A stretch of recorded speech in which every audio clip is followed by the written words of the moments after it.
Hello students, आज हम करेंगे क्लास फिफ्थ की हिंदी की वर्कशीट नंबर 169A जो कि 15 फरवरी 2021 की है और आपकी पाठ्य पुस्तक रिमझिम से ली गई है। पाठ है इसका स्वामी की दादी।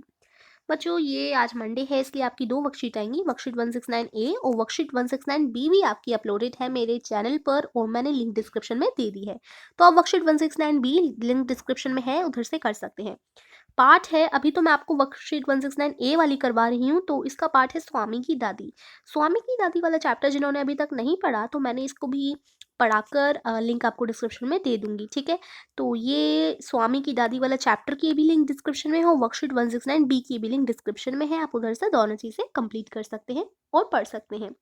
इस वर्कशीट को स्टार्ट करने से पहले जिन्होंने अभी तक मेरे चैनल को सब्सक्राइब नहीं किया है तो कर लीजिए और बेल आइकन भी दबा दीजिए, जिससे सबसे पहले न्यू वीडियो का नोटिफिकेशन आपके पास ही पहुंच सके। तो चलिए बच्चों, शुरू करते हैं आज की वर्कशीट। प्यारे बच्चों, अपने पाठ स्वामी की दादी पढ़ा। तो पूछा गया है, आपने पाठ स्वामी की दादी पढ़ा है, जिसमें स्वामीनाथन और उसकी दादी रात को सोने से पहले बहुत सी बातें करते हैं और अंत में बातें करते करते सो जाते हैं।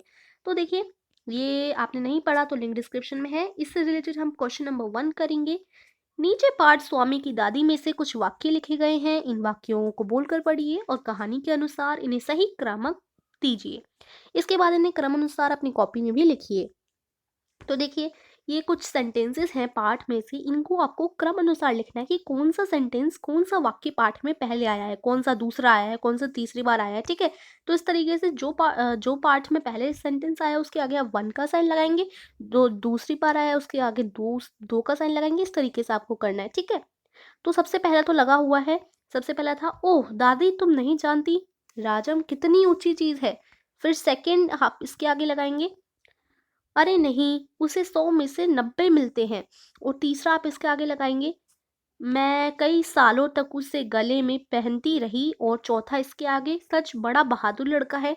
और पांचवा इसके आगे, अच्छा बताओ कितने शेर आए थे। और छठवां इसके आगे, दादी भी रुक रुक कर बोलने लगी, फिर वह सो गई, ठीक है। तो ये हमें करना है 4 3 2 5 1 6, इस तरीके से क्रमानुसार आप इनके आगे नंबर लिखेंगे, ठीक है।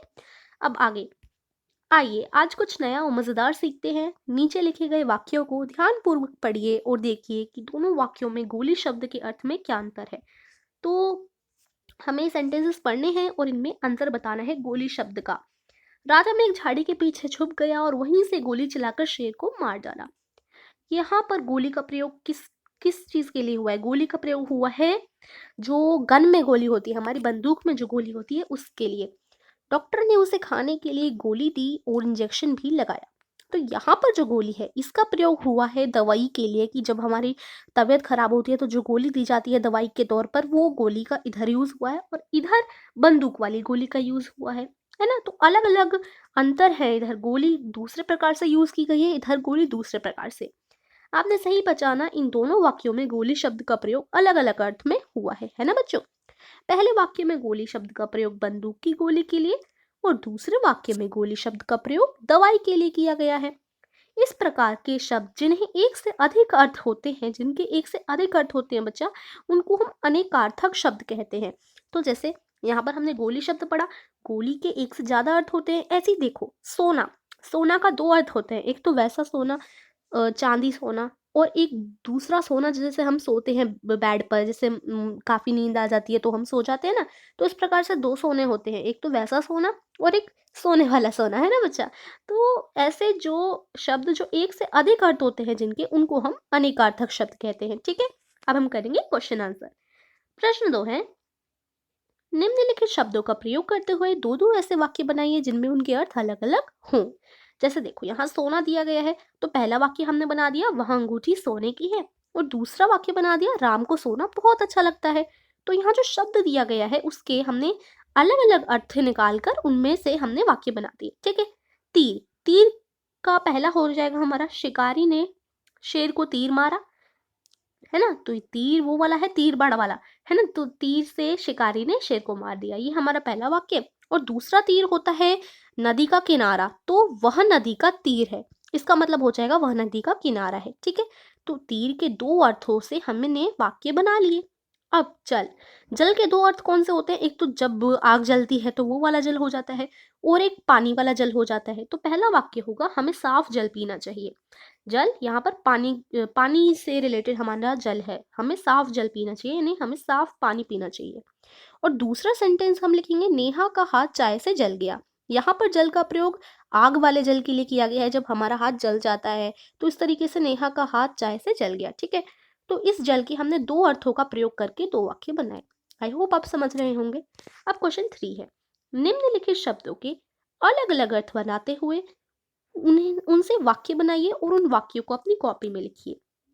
तो देखिए, बस है, बस के दो अर्थ होते हैं, एक तो गाड़ी वाला बस और एक बस काफी है वो वाला बस, है ना। तो हमें दो दो अर्थ इनके निकालने हैं इन शब्दों के, और उन दोनों अर्थों से वाक्य बनाने हैं, ठीक है। एक है बस, उत्तर, शेर, स्वर और चोटी, ठीक है। तो चलिए हम करते हैं क्वेश्चन नंबर 3 का आंसर।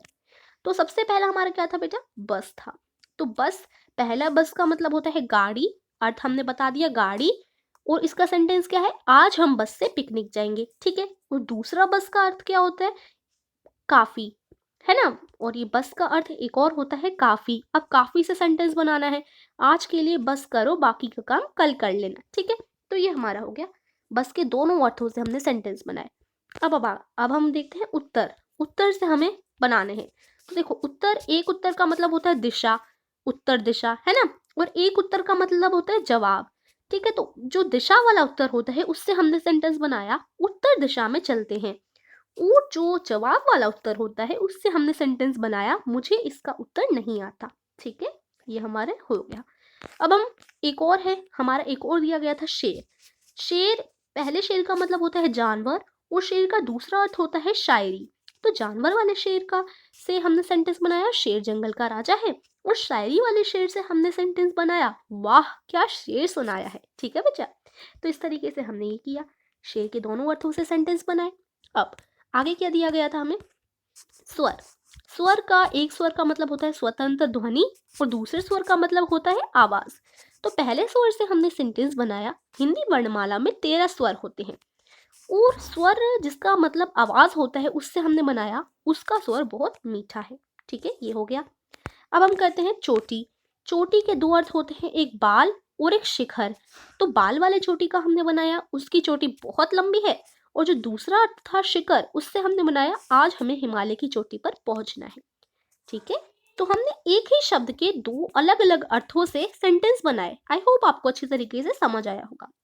तो ये कुछ शब्द दिए गए थे, हमने सेंटेंस बना लिए। अब हम करते हैं आगे का प्रश्न नंबर 4।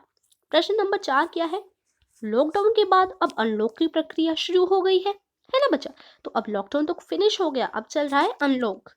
मान लीजिए कि आपको किसी कारण से अपने रिश्तेदार के घर जाना पड़ रहा है, ठीक है। किसी भी कारण से अपने रिश्तेदार के घर जा रहे हैं, वहां पर मोबाइल नेटवर्क कम होने के कारण आप एक सप्ताह तक फोन द्वारा विद्यालय का काम करके नहीं भेज पाएंगे।